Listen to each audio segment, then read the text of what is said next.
In this video, we're going to look at how you can increase your sales motivation. Hi, I'm Matt Elwell of the Elite Closing Academy. Today, we're going to look at how do you increase your motivation in sales. Well, I think firstly, you've got to remember what motivation actually means. It's like something that causes you to act. And remember, it's emotional, it's cognitive, it's behavioural patterns. They're biological things that you do when you act. That's what motivation is. So I think firstly, if you're a professional salesperson and you work for somebody else, then I think the first thing you've got to do is check in with yourself about what led you to want to work for that company. What good does it do in your community? What wider good does it do?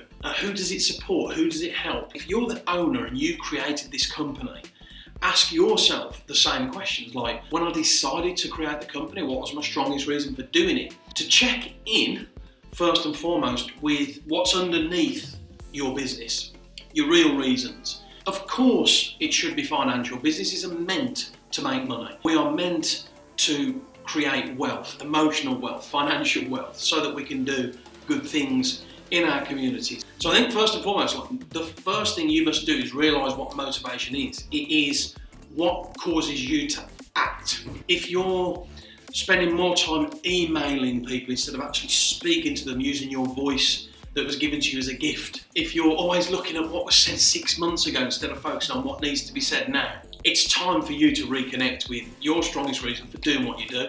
And the thing that works for me really well, two things here. First thing is, whenever my motivation's a little bit lower than it should be, which to be honest is not very often these days, because I'm focused on spreading the Elite Closing Academy formula, I'm focused on spreading the Open with Close philosophy that's in my book. If you haven't got my book, by the way, you can just click a link. It's called Open with the Close. You get a free copy anytime you want. But the point is that actually, if there is a motivational issue, if the causes that normally get you to act are not where they should be, you've got to explore what that actually means. And the thing that works really nicely for me is, if I don't find the motivation, if I don't move towards those that want or need what we do, who's going to suffer, what problems are they going to have, that really helps my team and me act. It's a cause to act again, to move towards, and I think that's a really important part. And then the other thing is just to remind yourself of like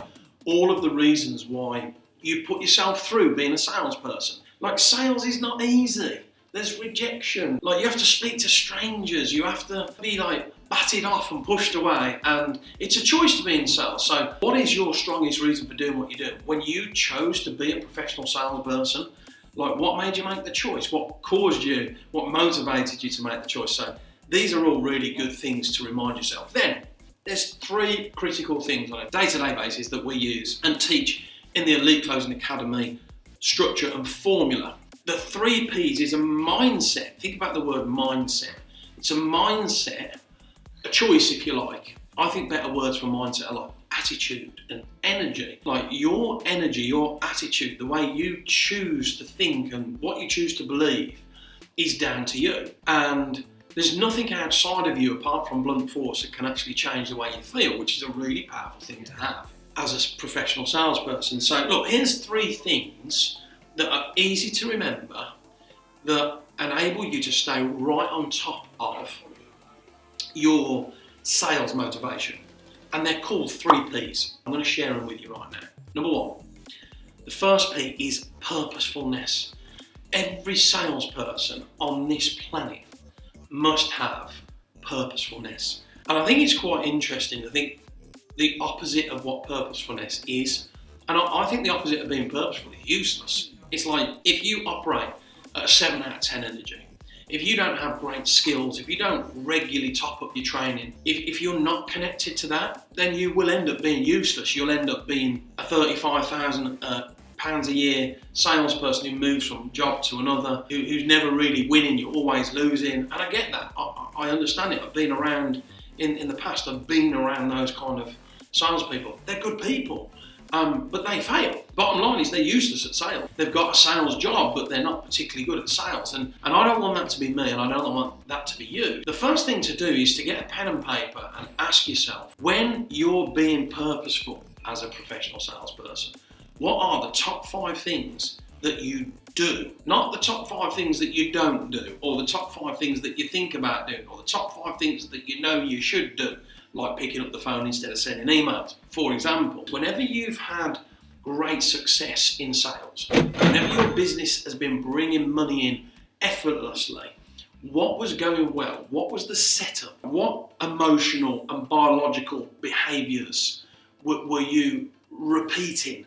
What were you doing? Like maybe you're going to bed early, maybe you're getting up early. But start with 5. Just write 5 down to start with. I always say, look, what are the 5 mental things that you do when things are going well? What are the 5 physical things that you do when you're going well? What are the 5 verbal things that you do when you're on? What questions are you asking? I'm looking for you right now to be really purposeful. Get a pen and paper out and build a picture of the things that you do when things are going well that create a purposefulness to your sales performance. The second P is it's a very simple word. It's world renowned. It's the word professional. See, when you're purposeful and professional, which means that you're not being the opposite of professional, which is unprofessional. Again, what are the top 5 things that you or your team do that are super professional? What are they? Get them on a wall, get them on a piece of paper. What are the 5 things you do when you're being purposeful? What are the 5 things you do when you're being professional? And hone in on those things. This is how you motivate yourself. This is how you stay emotionally, biologically, cognitively, totally focused in terms of behaviour to make sure that you and your team are causing action, moving towards all these things, not away. So important that you are aware of what good looks like, of what professional looks like in your team. How punctual are you? How committed are you to training? How committed are you to practicing training? There's so many things. Just start with 5. Start with 5. Keep it really simple. When you're being super professional, what are the top 5 things you do as a professional salesperson? And then the last P, and certainly not the least, is the word persistent. You see, great salespeople, elite closers, operate in their mind from a place of purposefulness, professionalism, and persistency. And again, think about the word or the opposite of the word persistent. It is inconsistent, and anybody that's inconsistent in anything in sales doesn't succeed. Think about your follow-up. Like so many businesses, almost half of businesses never even follow up. Well, that creates inconsistency. When the word inconsistency is around a sale, I'm afraid it never, ever, ever leads to getting sales consistently. What we're looking to do is write down 5 things. When you're being purposeful, professional, and persistent, what are the 5 things you do? Number 1 should be you follow up, and you have a system to follow up. Now, that's the number 1 thing. You must have a follow up to every single lead or every single opportunity that comes in. What is the follow up? Like, how often do you make the follow up? How many contact points are there in a follow up? If you're just somebody that sends 1 email, I've got some bad news. 85% of emails never land, go into spam, don't get read. So don't be the company that just sends 1 email, and if you don't hear from someone, you're like, oh wow, they didn't get back to us, it's over to them. That is not being persistent, it's being inconsistent. And remember, it's a minimum of 5 contact points around the globe before a business is actually ready to actually make a purchase.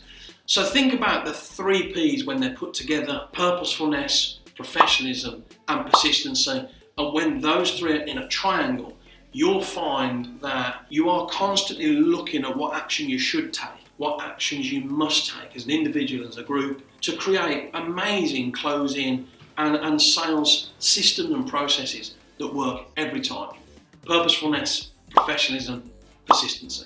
If you'd like to get your copy of this book, where we go through all of the things that we've just covered in the video and more, and give you 12 simple points to close more deals every time, then click on the link below and we'll get your free copy over to you straight away. If you've enjoyed this video or any of the content in it, all you've got to do is click the link to subscribe to my channel and ping the notification bell so that you get lots more free training.